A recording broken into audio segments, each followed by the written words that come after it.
Intuition, when you start to learn to distinguish it, it has a very different signature and thumbprint and feeling flavor than a block, than a inner critic voice. And the reason I say that is because one of the challenges but gifts out of my ending that marriage was it was actually an inner intuition voice that woke me up. I thought I was dying of a heart attack. It was a panic attack. And I started to realize, it was very calm. This very calm voice. And it just said, you're not okay here. Welcome to Wild Muse, a healing, artistic space for creative souls. And today I'm joined by life and wellness transformation coach Julie Reisler, who works with leaders, creatives, conscious coaches, and high achievers. Julie is host of the Youest You Podcast, author of Get a PhD in You, an Amazon top pick, and a multi-time TEDx speaker and mindfulness teacher and course creator on the popular app Insight Timer. She also runs her own coaching certification program, Life Designer Coach Academy, as well as a private membership for conscious coaches. Julie, welcome. Oh, I could, first of all, hear you speak all day. I was like, whew, so soothing, beautiful accent. I am so excited for this conversation, Gabriella. This is like a pinnacle high point of my week.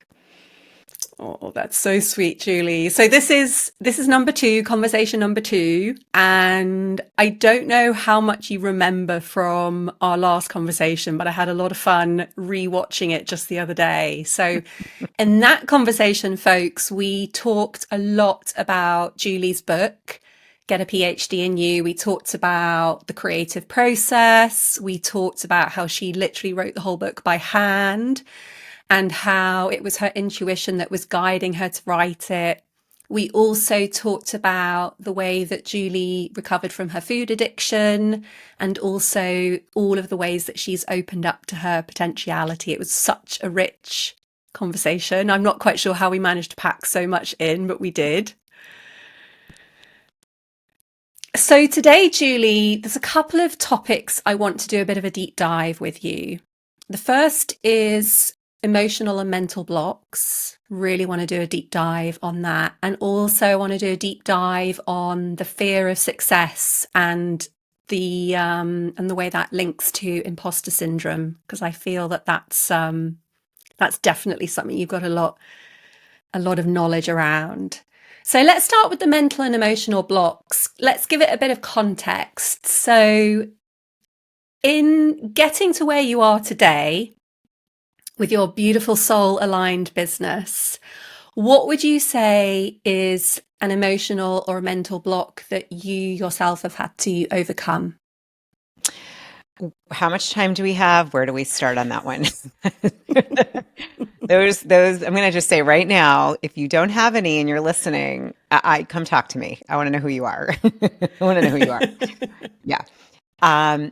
Look, I would say going even back to when I started my business, this is over a decade ago, when I was in my corporate day job, 9-to-5 job. I was going back to get a master's degree in this type of work and coaching and mindfulness, and single mom, like just had gone through a divorce in a very conscious way, but still it was a lot happening. And there was a bit of, just a lot happening, a lot of stressors. And I think for me, it's interesting because I'll share with you the passion to do something that I was in love with. I think after rearranging my whole life and getting out of a relationship and a marriage with 2 young kids, that was like the precursor for, the mental blocks to get out of, to shift timelines, to change that whole relationship were immense. I was really scared. And I'm saying this first because it did shift something for me when I started a business and I had no entrepreneurial experience. I think going through that and coming straight up against fear, and there was some shame and some like, are you really going to do this? Like you're not someone that quits, all those like taglines, storylines that we have in our brain. So for me, the bigger mental and emotional blocks actually showed up prior to having a business in that, consciously uncoupling in divorce. That was one of the more stressful things I have ever experienced, especially, severing from a family system that a very lovely family system from my former husband's side, and figuring out how to stay, be who I am. That's the whole idea with being your Youest You, right? So I think that being able to go through that, and there were wounds that came out of that, not just emotional and mental, but I really do believe, and we'll get to it, the thyroid condition that is on its way out, that's really healing up now, I believe came out of that. I was not speaking my voice. I believe that, our mind, body, spirit, we're connected. We're way more than just, our thoughts and our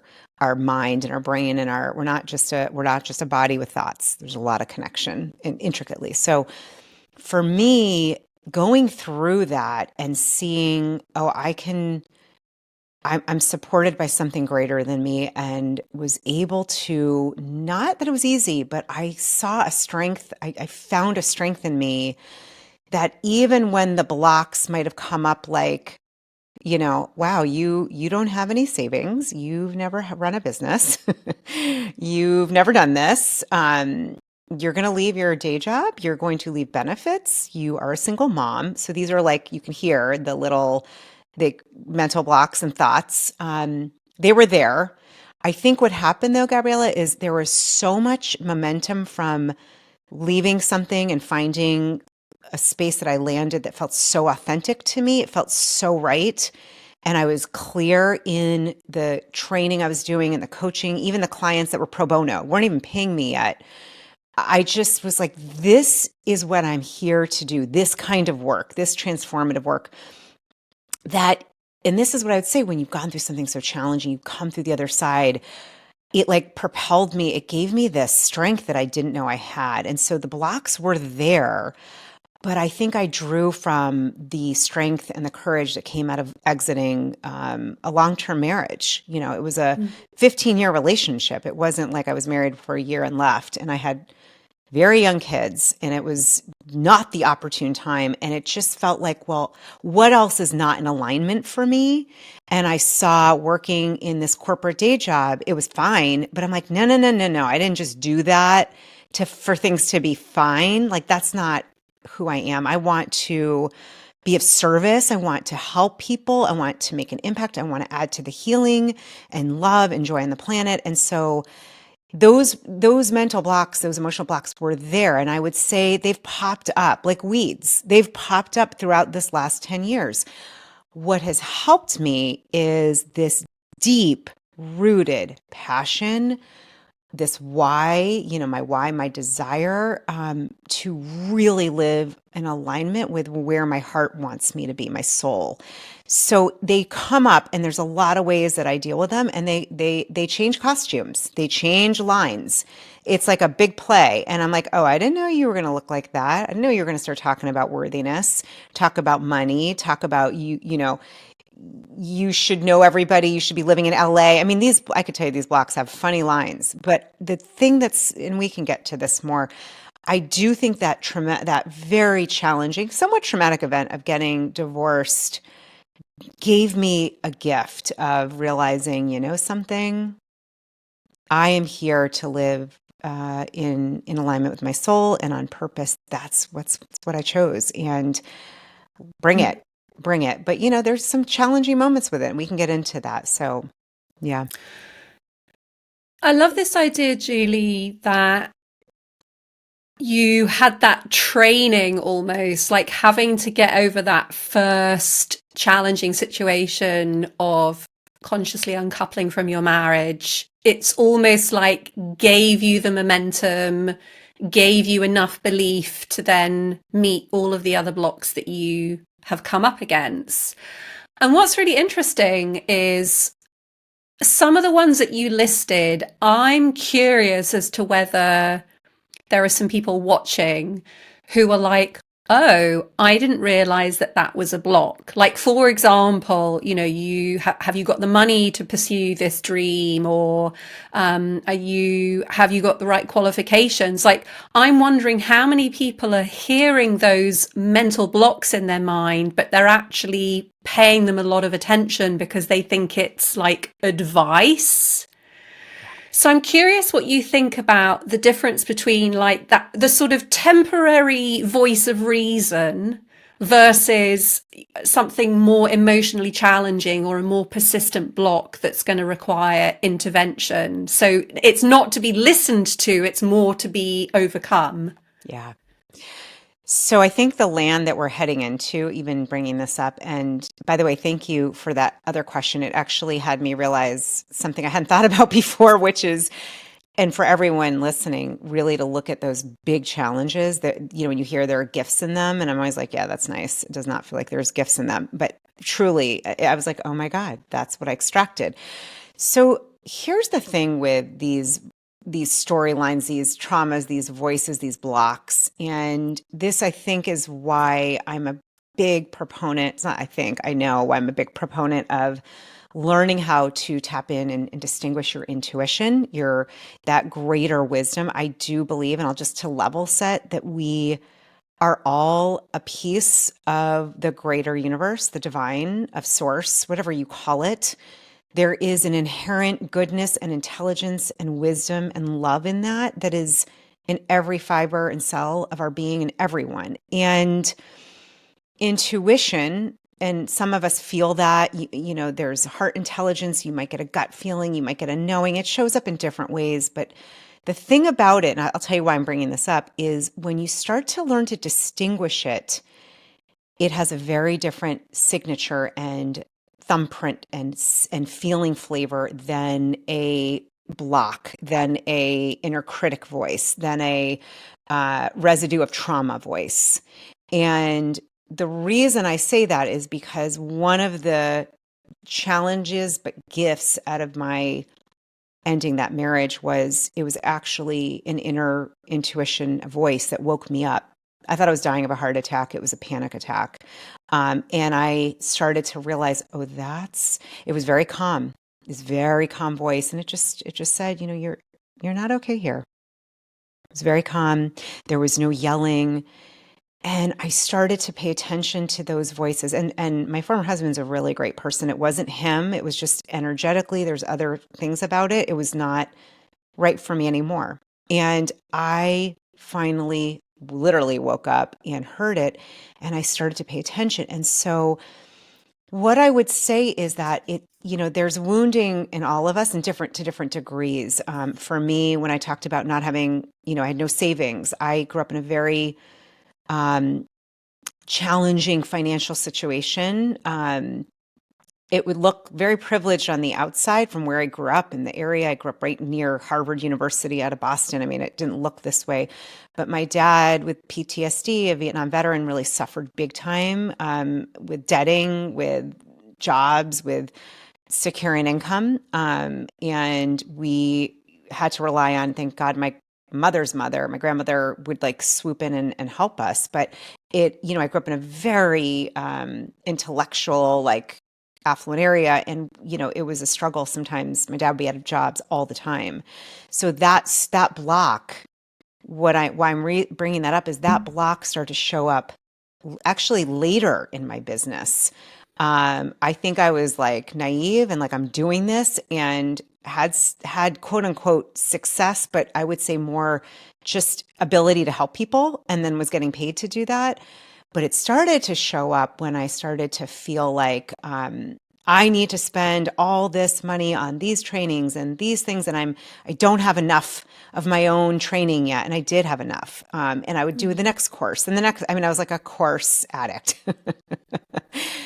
And I started to see there was a pattern, and I had a very small amount left in my account. This is about 6 years ago or so. And I realized something's going on. And I had this block around receiving and around trusting that financial well-being would be there. And nothing looked like that on paper. My business has grown every year for the most part, but thinking I needed to spend, so I had these. It was very much the way I'm seeing it. It's like these blocks were connected to the way I was raised and the fears. They were completely fear based. My intuition, the reason I say this is that our inner wisdom, that inner guidance, I think of it as like, an umbilical cord from your belly button to the divine, getting that wisdom. And I would hear, slow down. You don't need to do this. Rest. You are enough. Like you don't need another course. I would hear it very simply. And I started getting support around that, both in the 12-step world, in the coaching world, in the therapy world, in my own intuitive journaling world, and connecting with spirit. And I realized, oh, all right, this is a new block now. This is a new one that's showing up that's rooted from childhood, from trauma with, being told in college my parents couldn't afford it anymore. I mean, it was really traumatic. There's a whole story with that, and I had to leave everything and my friends. And it was just that happened a lot. And I could see that, and I realized, oh, this is coming up to be healed and loved. So it's, I don't know if I fully answered it, but what I would say is when we ground in our inner wisdom, it's always going to be here. It's not always fun and easy. It's always going to be here, I believe, to show us what is surfacing, to be loved, to be healed, to be seen in the light. If you've stepped into like being a creative, a coach, a healer, an artist, you're saying basically like, bring everything. I'm here. I'm ready. I'm open-hearted. I just believe in this world, we are opening ourselves, and it's a great thing. It's not comfortable. It's a great thing. So my intuition has been the saving grace. And a lot of those mental blocks, I might get residue of it, but many of them, as I look at them, as I hold them, as I hug them, as I put them to the light, as I look under the rock, a lot of those have healed. And that comes down to a deep, deep faith and trust that there's a greater something that's always here, that's got me, that's me, that is you. And so then the next block comes, and it's like, but I have experience now. I know how to do this. So I'll pause there. I know I just spoke for like a soliloquy there. There's something so interesting about hearing this answer though, Julie, because you're a great storyteller, but I'm also getting a sense of just the sort of frequency of what you're sharing, because you're talking about intuition. You're talking about some of the blocks that you were able to connect with your childhood. And what I'm feeling is this sense of, this deeper understanding that a block is the untrue version of us. And it sounds like the way that you've been describing it and the way I've been experiencing it is the more you evolve, or the more you evolved into that true version, those blocks which were related to the untrue version just got less and less. They snagged you less and less, because it's like the evidence kind of started to pivot. Yeah. You are so brilliant. Sorry, I'm taking a moment to just say incredible synthesizing. You really are spot on. And actually, I love this because we were so in the flow, and I'm feeling you feeling this. And what I want to say is, for somebody listening right now, maybe it is finances, maybe it's worthiness, maybe it's something else. Although I do think that that fear and belief that there's something inherently, like, it always felt like I must have missed the memo. Like there's something wrong. I don't have I'm missing something. Like, I don't know what's going on here with this financial weirdness. And I used to believe that's in me and inherent, and something wrong with me, the difference. And I think what you're saying as well, and this is true, and this goes for any subject, is when we start to look at it, be with it, heal it, hold it, feel it, ask curious questions about it, and it loosens its grip.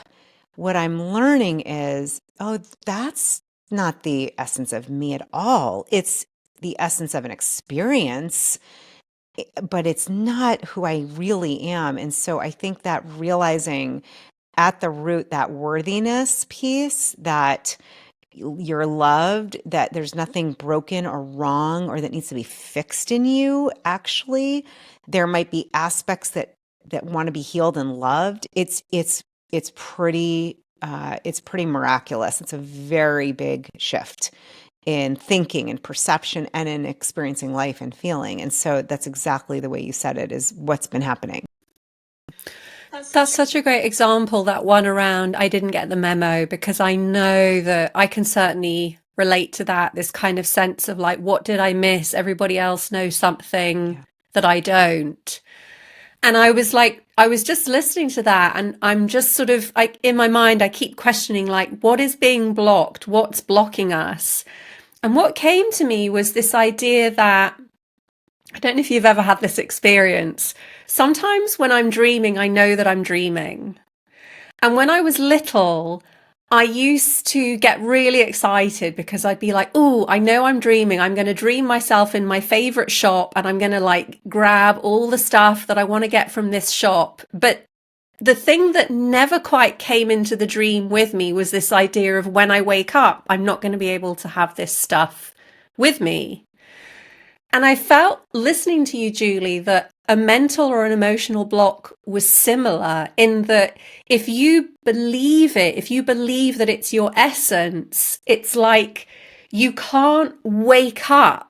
You sort of stay in this illusion. So you're blocked from the momentum of your future, which is based on who you truly are. So the moment you're like, oh, this isn't real, then you can wake up and be like, oh, this is real, like this pure divine being. This is the truth. Yeah. Beautifully said. And, I think of that phrase, it's true. We're always going to find evidence for what we think is true. We all have free will, is one of the strongest laws in the universe, like in our focus, our intention, which is so powerful, right? And so you're going to believe what you keep seeing. And I mean, this is, until you realize, wait a minute, actually, I'm sure you've heard this. You don't go to the movie screen and try to change the screen. You go to the projector. You have to go back to the root, the thoughts. But if you're believing it, you're going to see more of it, and it's going to feel like it's true, and that's who you are. And I think that's where we go awry, is we believe these traumas, these experiences, these things that we're shamed of, embarrassed of, upset over, feel like lost, we didn't get the memo, I'm, jealous over, what all those feelings. The danger, I wouldn't say danger, but what can happen is, if we believe that those are true, then you start to internalize, like, oh, that's who I am. And it's just false perception. It's false perception.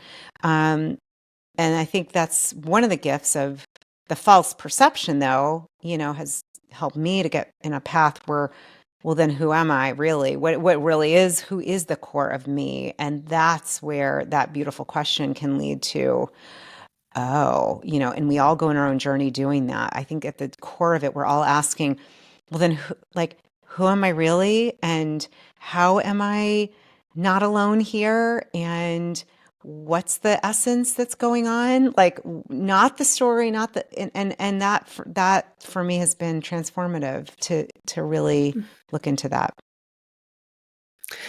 That's a really nice example of how to get out of that false perception.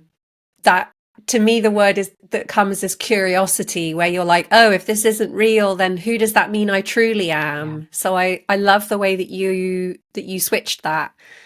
And one of the other things I wanted to ask, and I suppose you could use this on other people, the question was that if you're with someone who's got an emotional or a mental block, because like we might have worked through our blocks, but we may be encountering people in relationships, family members, friends.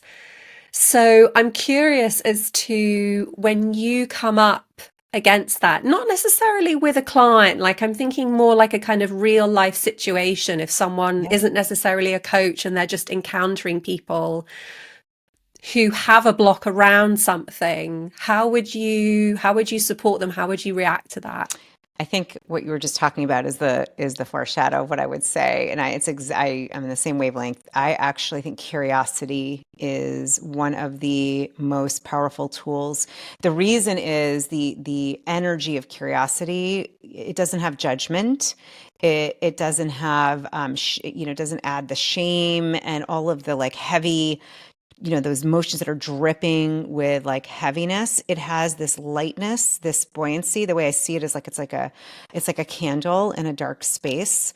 So I really think getting curious, asking really open-ended, deep questions that can look at that block and I think of it like a multifaceted diamond, like all these different perspectives. So, that's I'm talking a little esoteric. What the way I might do that is if I'm talking to, I just had this, I was at a yoga class and I was talking to someone after, and she was going on about this belief about aging and like she's injured, and I could hear, I'm like, wow, you've got a really strong block going on here around your health and around your business and abundance and all of it.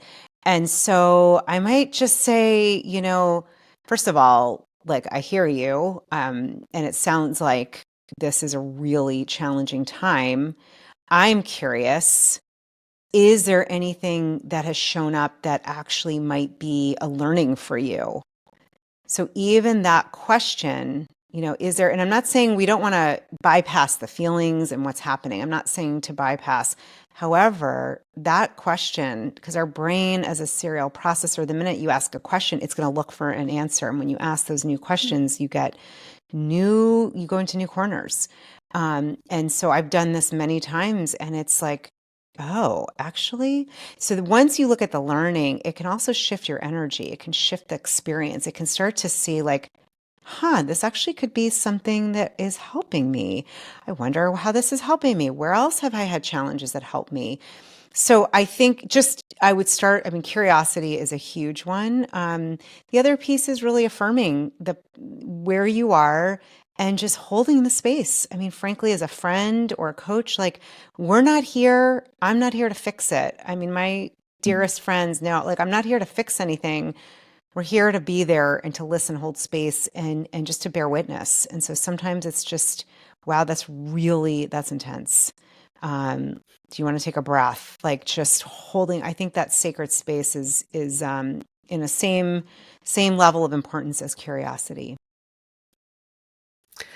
I'm really glad that you mentioned that second point, Julie, the sacred space, just the witnessing, because I feel that for me, a lot of my blocks growing up were around not being good enough. And yet friends and family thought I was amazing. And so they would always respond to my fears and my blocks with, you'll be absolutely fine. And that is the thing that I've been healing from, not the actual block, but the never being seen to have been vulnerable, or the never being seen to have been afraid. So that witnessing piece, I'm like, damn, yes, that's just so important. I think the witnessing piece cannot be done.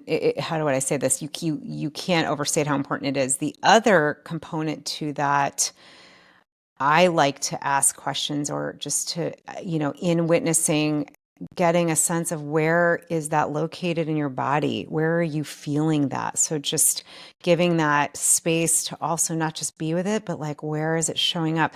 And the next question might be, what part of you is this? What age, what aspect of you is showing up here? I just did work through this recently.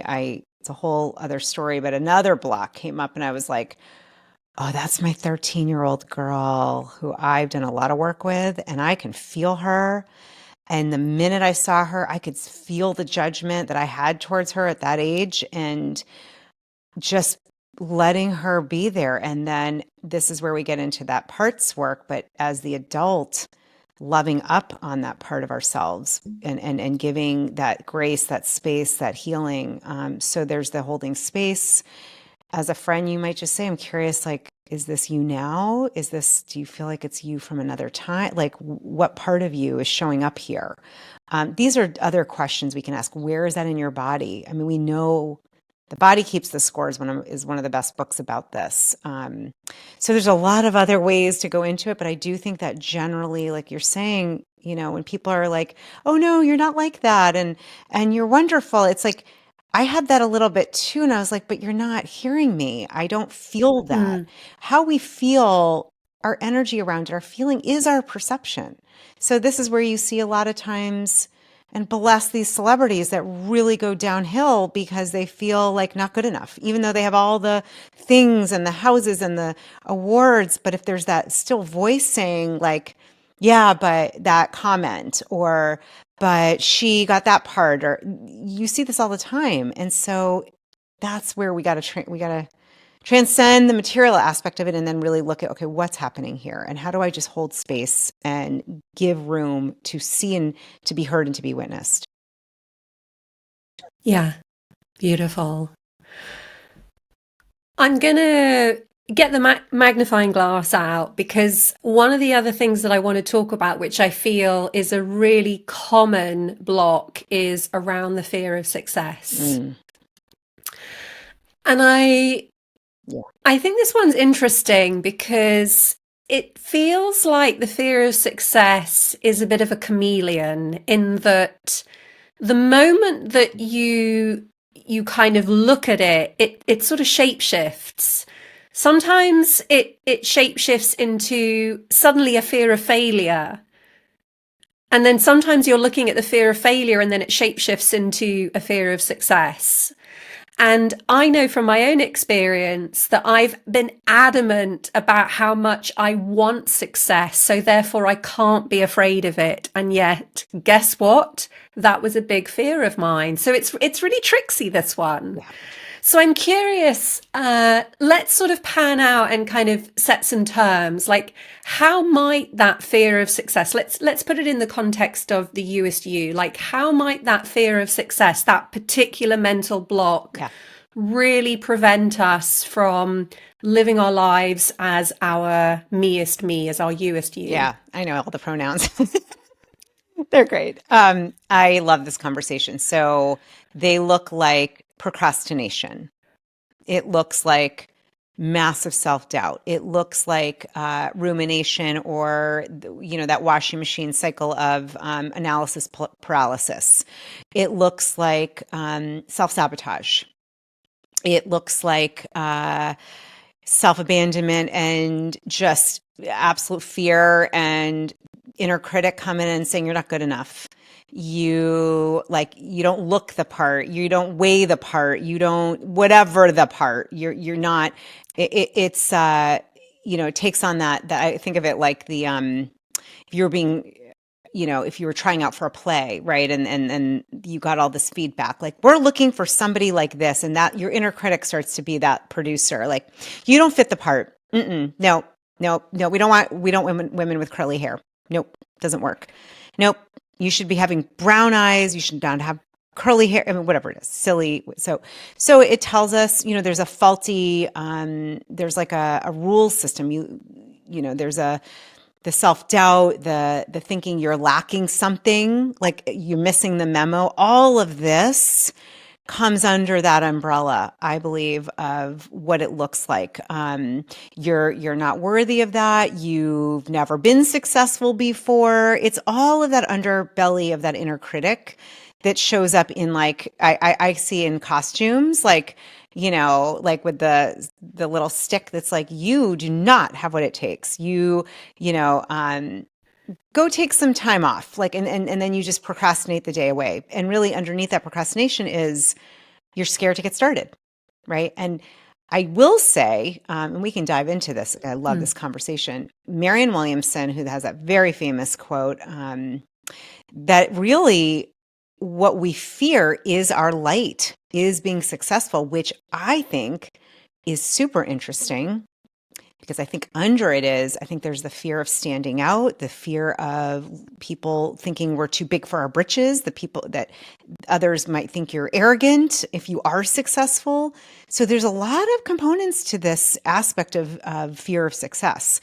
The fear that you're a grandiose dreamer and thinker, and the book I've been working on for like 5 years, who I'm still in like this process of, is like, who does she think she is? Like that question of who does she think she is? So there's the fear of not being liked, of being judged. There's a lot of facets to this. I do have thoughts on how to overcome it, how to work with it, but it's very understandable, and especially for women. And I would say, without going too deep into the whole world of patriarchy, I think that there is it's shifting.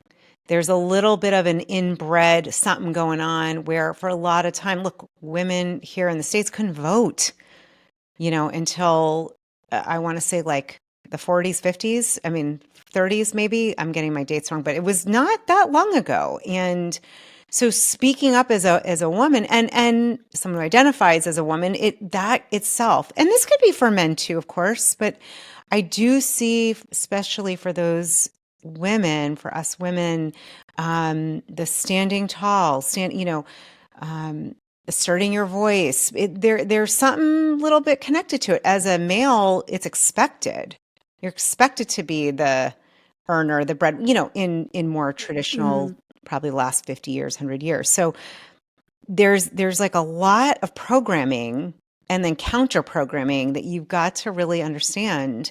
So if anyone is listening and like, yeah, I feel that way, don't feel bad. Don't be mean to yourself.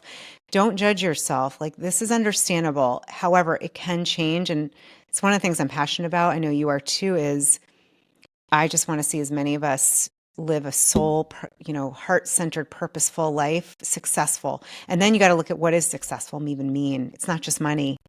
It's not just money. It's not just things, to me, it's impact, it's connection. This is successful, like just loving up this conversation with you. So anyhow, I'll stop there for now. Let's go back, Julie, because you gave some really, really good examples as like how that fear of success can show up.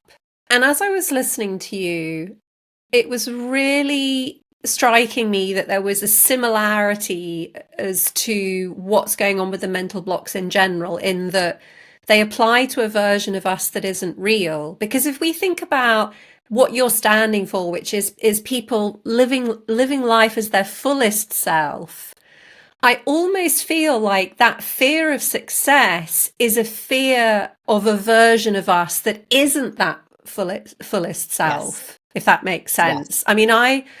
I remember one of my fears of success was that when I got to the top, I wouldn't be able to handle it. Yeah. But that was a version of me. The version of me I thought I wasn't going to be able to handle it. But the actual version of me, the true version of me, she was more than capable. So I'm curious as to how do we work this? Because that fear of success is sort of telling us that we're less than, and yet we need to be more than in order to overcome it. So how do we sort of get out of that catch-22? Well, I think the most important thing is, number one, it's all under that category of fear. And there's that great acronym, false evidence appearing real. So we've got to, it's a trickster. It's like you said, it's a chameleon. You got to get your magnifying glass, and you got to ground yourself. That's why any kind of meditative, oh, that's so funny. What was that just appeared there? I don't know. It's been happening. I get thumbs up when I say things that I guess the divine is like, yes. It is the strangest thing. It's been happening. There was like little bubbles that just appeared. And then a little thumbs up. Yeah. Don't know. It's been happening. Can't tell you why. I'm going to take it as a yes. Yes, we're in the right. Okay. We're in the ballpark. Hell yeah. This is important. Listen up, friends. Listen the F up, because this is important for you. I think first you got to first we got to remember we're not our thoughts. I'm not my thoughts. Okay. So let's take a step back. I'm not my thoughts. I have a lot of thoughts. they come and go, the whole clouds in the sky, but I'm not those thoughts. And I'm going to start looking at them because they are starting to wreak havoc and say things that are not true. Now, this takes self-observation and awareness. And to do that, I, highly recommend you come up with daily loving practices. It's walking in nature, sitting with a tree, meditating, breathing, yoga, anything. You don't have to do hours and hours. It could be 20 minutes, but you do, because I started to notice these thoughts once I could actually be quiet enough, because we live in a noisy world, where I could hear myself. And then you can start to hear and observe and see, oh, wait a minute. Okay. I've had the same thought, like when, this video goes viral or a podcast grows at this length, like how am I going to handle that? How am I going to handle all the things? And it's exactly what you said, Gabriella, is that the person, we want to understand that we're constantly evolving, and that who you're becoming, that new identity that you're choosing, we want to be growing into that constantly. It's a consistent, constant movement and change and growth. So what I mean is nature does this naturally. Everything's growing. There's nothing that stays the same. So the person who you are now can handle that. The person who you might have been, Gabriella, 4 years ago may not have. But that's great, because with that work of awareness, that can shift. The minute you put your attention on one of these little, like I call them, they're like these faulty, it's like they're these faulty tagline that are like spoken in our mind, right? We hear them and we think I'm scared of that. And there's a lot of them, right? There's a lot of different ways it shows up. The minute you can spot it, it starts to lose its power. And try it. The minute you see it, doesn't mean you may not feel it, but you can then hold it, look at it, put it in the light and say, you know what? Okay, maybe I'm scared of capacity. I don't know if I have the capacity. I don't know if I have the ability to handle comments that are not kind. I just had this, one of my episodes, huge amount of downloads in 2 days, a ton of comments. It was a lot. And a couple of the comments were like, you're not looking at the guests. Like, and I was taking notes, but they were like, you're not spiritually, whatever it was. And I thought, oh, wow, I've done a lot of work, because I'm not affected by that. That's okay. That's their perspective. And maybe there's something I can learn. So now I don't take as many notes. Like, I'm not taking notes today, so I can look at you, so I can be present. So you will start to look and see where you already are having some successes with success and with changing. It might be, oh, I put myself out there and I put my offering on my website, or I talked about the fact that I am an artist or I'm a writer. So it can show up, those little baby sprouts can show up, and you want to pay attention to those. Those are telling you, keep going with that. That's going to grow and blossom. That's how the universe works. What we feed and water is going to grow. So we want to look at the weeds. We want to look at what we're fearful of or we're saying to ourselves. But you don't want to water them, right? So it's not avoiding them. It's just, isn't that interesting? That's a really great phrase to use. It's a great inoculator. It's a great neutralizer. Isn't that interesting? Huh. There's a fear of capacity. There's a fear of, if I say that, for some, I'm going to get, you're going to be burned at the stake. That might have been a past life or experience, whatever that was. And I'm safe here, right? Isn't that interesting? So again, some of these things you can say can literally help neutralize it while you look at it. Does that make sense? Am I? It does, yeah. And for me, Julie, I really love the idea that as you're describing this practice, it's a sense of a transition. Yeah. Because I think if a younger version of me was watching this conversation, I'd be listening for the sort of the magical click of the thumbs. Yeah. Because I found fear so difficult to handle. I wanted it to go away. Like, I literally couldn't house it in my body. And actually, it's only when I finally accepted that these practices like curiosity, that's interesting. Those were actually the practices that taught me how to just hold that space. Yes. And I feel that just holding space for the fear it sort of can't be a fear when you hold the space for it. It shape shifts the fear. I've never said it that way. It shape shifts the fear. The other thing I do want to add, and this is just I believe we're all spiritual beings in a human body. I love what you're saying. There's also an aspect I believe that helps to neutralize fear, which is, and whatever you call that, calling in that goodness, that essence of the universe, whether you call it source or goddess or God or divine, wisdom or the all that is. But there's a piece of that too. I think so number one, the curiosity, the being able to, that's interesting. What is this? What is this about? What is this fear? Where is it living? What's happening? I mean, I've had this before with fears, big time. I'm not out of all of them. But today, this practice, the snap your finger, I think what we're saying is getting curious. It neutralizes the fear. It might sound like, oh, that's really simple. No, really, try it. I was just on a plane with horrible turbulence and I flipped out. I was so scared. And I was breathing. I was doing my yoga, ujjayi breathing. And, and then finally, I just grabbed the girl's hand next to me and I was like, all right, you're going to become my new best friend. I just need to talk to you. I'm so scared. And get this, her husband next to her is a pilot. You can't make this up. And he's like, it's totally, oh my gosh. I was like, thank you, source energy. Thank you, universe. Like you just put the perfect person next to me. He's like, it's okay. He's like, what's making me nauseous is just the bumpiness. He's like, it's fine. It's potholes in the air. And he explained it. And I made a new friend. Like both of them are new friends. So sometimes that fear, again, it's understanding really coming from, all right, I'm going to be with it. And my intuition said, grab her hand. And I did. And I felt silly for 5 seconds. And I'm like, no, I don't care. I was scared. So maybe it's grabbing your friend's, hand, calling somebody, grab that fear, right? And be loving to yourself with it, right? So it could be proverbial grabbing a friend's hand, grabbing the hand of it. When we start to bring in kindness, compassion, love, curiosity, it's going to neutralize, it's going to change it. It shape shifts. I'm telling you, some of the most things I've been so scared of, I realized, it's I'm scared of losing control. That's why I'm scared. That's a big one for me. Anyone who knows me well, I'm learning, and you know what? I don't have control of most anything anyhow. So that's we want to also look under it. I'm scared. I was scared. Yeah. So it's important to befriend the fear as much as you can. It will lose its hold. And I'm a walking example.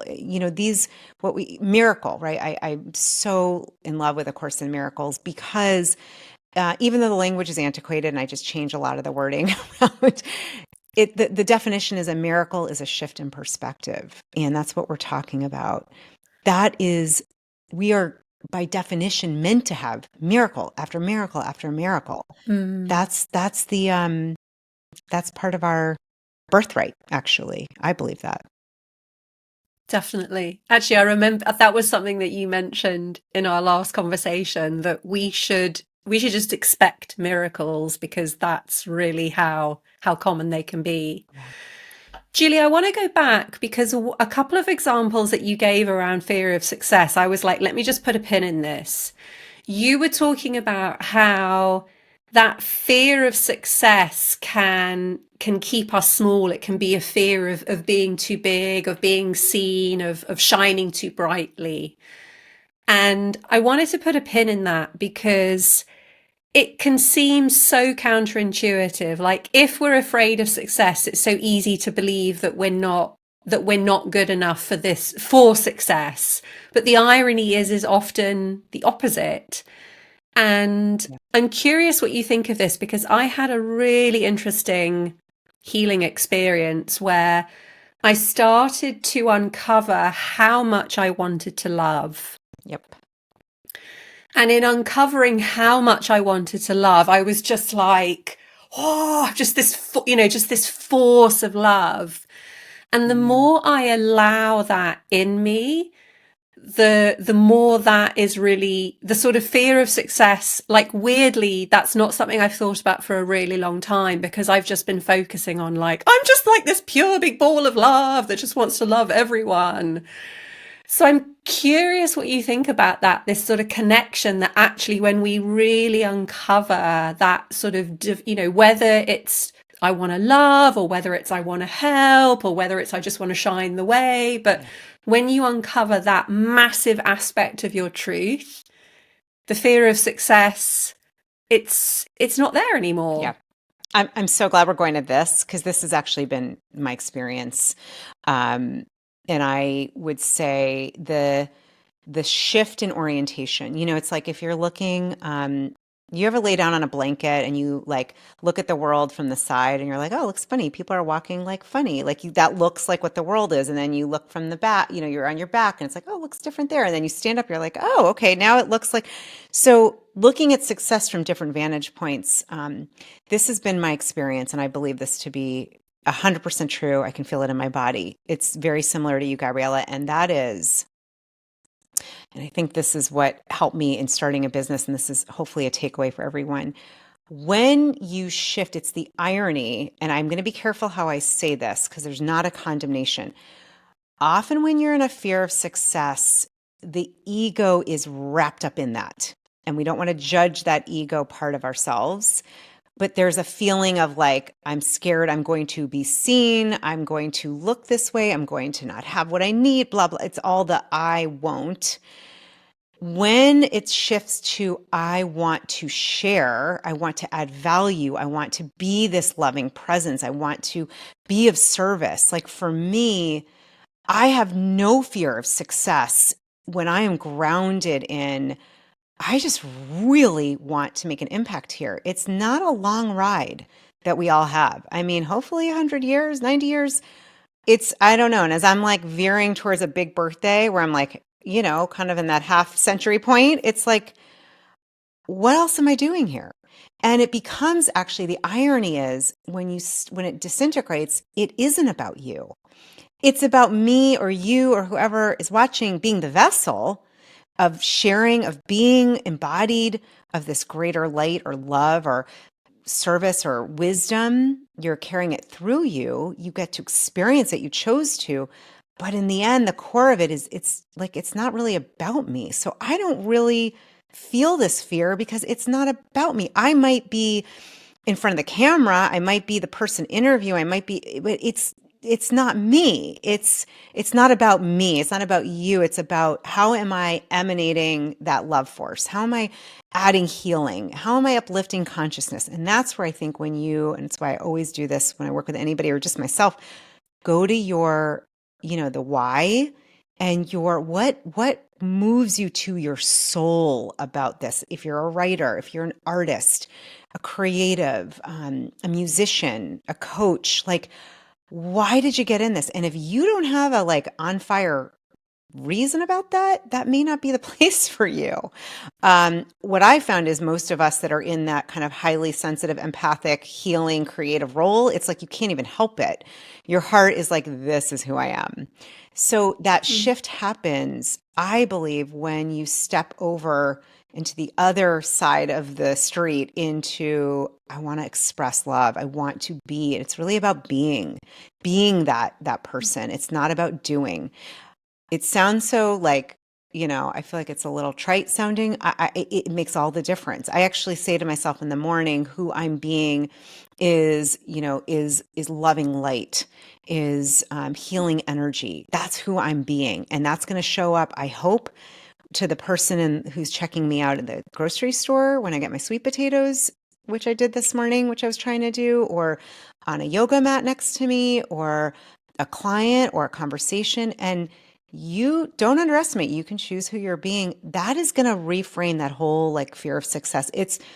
I don't know, it's allowed me to step out in ways I wouldn't have thought I could do, because in the end, I'm like, yeah, I'm not worried about Julie. I'm worried about, how am I being that connection to my soul, my higher self, my purpose.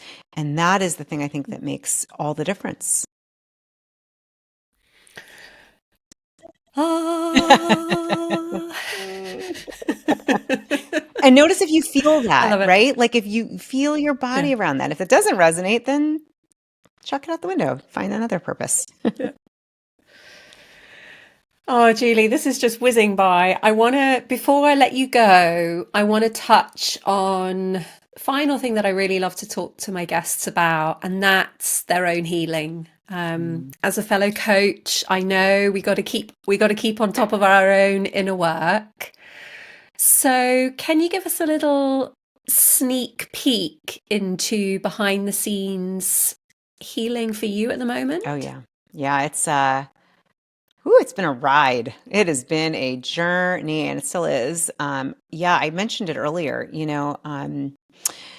I think what started as self-abandonment, self-loathing, not feeling good enough, I missed the memo, all of those lovely inner dialogue thoughts that kind of percolated and probably had me feel like, in my first marriage, I didn't really feel like I had a voice, not because of him. I didn't feel like smart enough compared to him. And I kind of stuffed down my voice. And I did that with food and I did that with people pleasing and all these other things, which in a way is kind of when we do that, we snuff out who we are. And so when I had this thyroid condition diagnosis right after I got separated, and it was shocking because I was in my mid 30s, healthy, like teaching fitness, like I was like, what? And immediately my intuition said, that is your throat chakra. You have not been speaking your voice. And so there's like the practical healing aspect, which is, working with really good endocrinologists. And yes, there's been some definitely medication in there. What I think is more interesting, and for me recently, there has been a shift. I work with a integrative naturopath today because I started to notice as I was, of course, divinely guided to study. My coaching master's degree has a integrative health approach, and I did almost a second degree in integrative nutrition. And I started to learn, oh wow, okay, so some things are inflammatory. Think about it. Foods can be inflammatory, thoughts can be inflammatory, the way we're talking to ourselves can be inflammatory. And I just realized, oh, this is about bringing cooling, healing energy on every level, what I'm eating, what I'm saying to myself, how I'm moving. So the last 11 plus years have been a journey of massive change for me personally, how going from that hyper achiever, over ambitious, hustling culture kind of person to I don't really even start my day usually until like late morning, noon, because the whole morning is focused on yoga and breathing and nature and slow time and making my hyper nutritious smoothie and sweating in my sauna or sleeping in and daydreaming, intuitive journaling, like whatever I need. And I've really gratefully built this life and business to support my energy, my health. And what I've seen is my thyroid, I had a spike. It went back. I had to take more medication about year and a half, 2 years ago, and I could see it was really connected to fear that was going on in the world, in myself. I really believe what we've been talking about, that fear we hold on to can affect our bodies. And I started to look at, I want to start healing those fears and do what I can do to also care for my body and my mind and my sacred temple that I live in. And as I've been, really coming back to a more grounded, connected place to my higher self, to the divine, and treating myself kindly and giving more rest, I am just grateful because, my thyroid today, the function is normal and the antibody numbers are going down, down, down to, they will be normal soon and are very close to that range. And I was told by many, many, Western doctors, that's not going to happen. So what I would say is, I'm not knocking it. There's a place for Western medicine also. However, your beliefs are really powerful. And I found actually a couple different healers in different capacities that were like, oh, that can absolutely change 100%. And then I met people who were like, oh, that healed for me. And I started to say, oh, new storyline. This is normal. It's healed, done. And lo and behold, that's where it is. So a lot of learning in it, and even I'll just share really quickly somebody who I'm doing a yoga training. I don't even know exactly why I signed up. Yoga has been so healing for me. I'd been used to teaching things that were very like, yang energy and pushing. And we recently taught a community class, and I fell in love with the slow yin postures, the ones that are very delicious and slow moving. And I had this realization. I heard my intuition say, this, we teach what we need to remember and learn.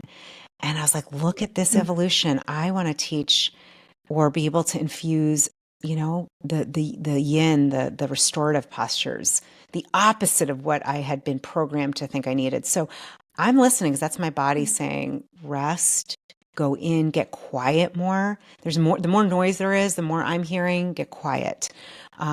So I would say it's been a challenging journey, and the gifts coming out of it are life-changing. I know I'm going to help millions of people because of that experience. And there's many women, I think it's like 60-70% of women are diagnosed with some sort of thyroid condition. And I believe there's an energetic and our chakras are energy. There's a mental and energetic component to it that it's a message, it's a flare. It's time to look at how you're speaking in the world and to yourself. So that's been my journey, and yeah, powerful. Julie, thank you for sharing that, like with the vulnerability, the detail, because so many things struck me, like that idea of a different storyline, like a different narrative around it, but also shifting that relationship to self. I love the example of the yin yoga, that difference between like, pounding versus let's take it slow. But also the final thing that dropped in for me was these supposed illnesses or challenges. At the very basic level, it's our body speaking to us. And actually, as I'm just listening to your story, the more you're listening to your body, the more you're discovering really beautiful things. That's right. So isn't it interesting how what can start off as a challenging relationship or a pain or an illness, when actually there's so much wisdom that's trying to be communicated through that? 100%. And there were moments where I would have been like, F off. I do not want the gift of that. I mean, I'll be very honest. There were some very challenging moments. And then for my friends like me that are in, the perimenopausal like doorway, the new gate of hormones shifting, I was like, oh, hell no, I don't want to do this. However, what we've talked about, curiosity, being with it, and then also advocating for yourself, looking, doing that, finding other practices, people, healing modalities. And it's become a huge gift.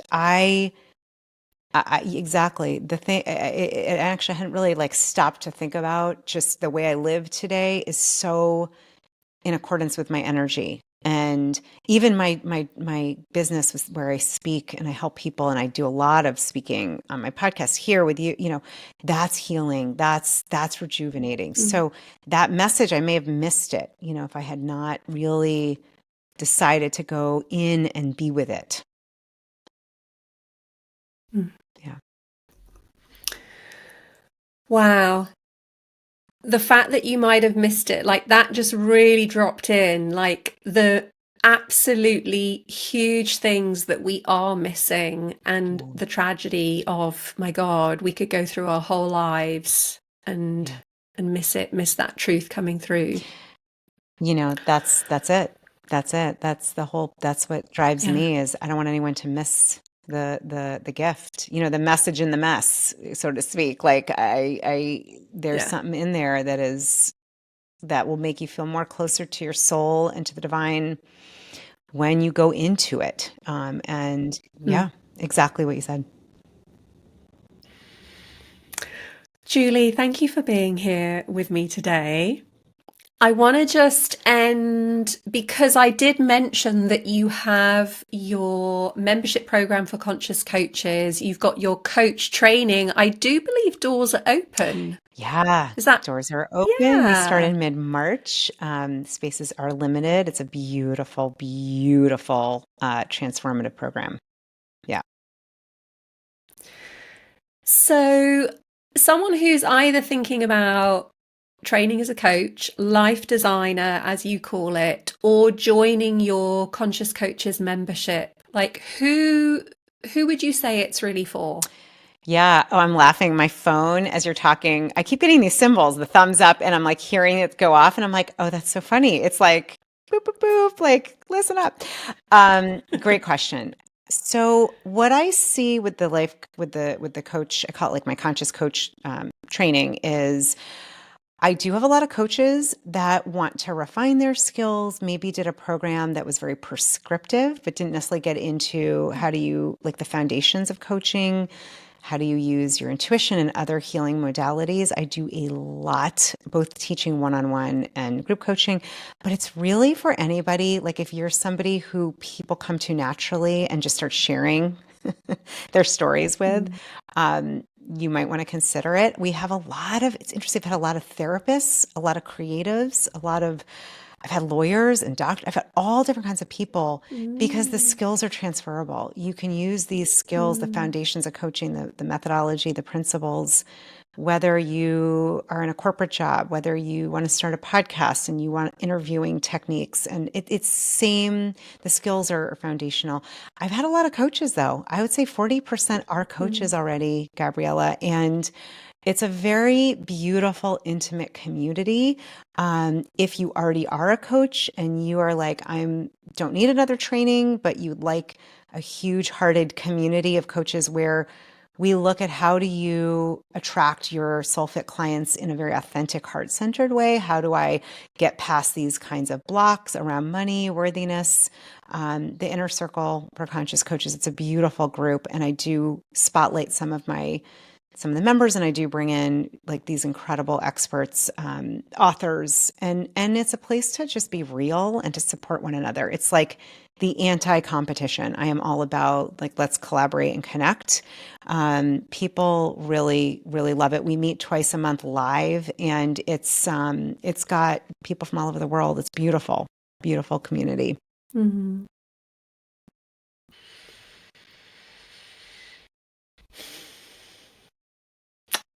Thank you for sharing that, Julie. And yeah, thank you for gifting me your time, your energy, your wisdom. It's been such a treat. I wish we were just getting going. I wish we had the hour ahead.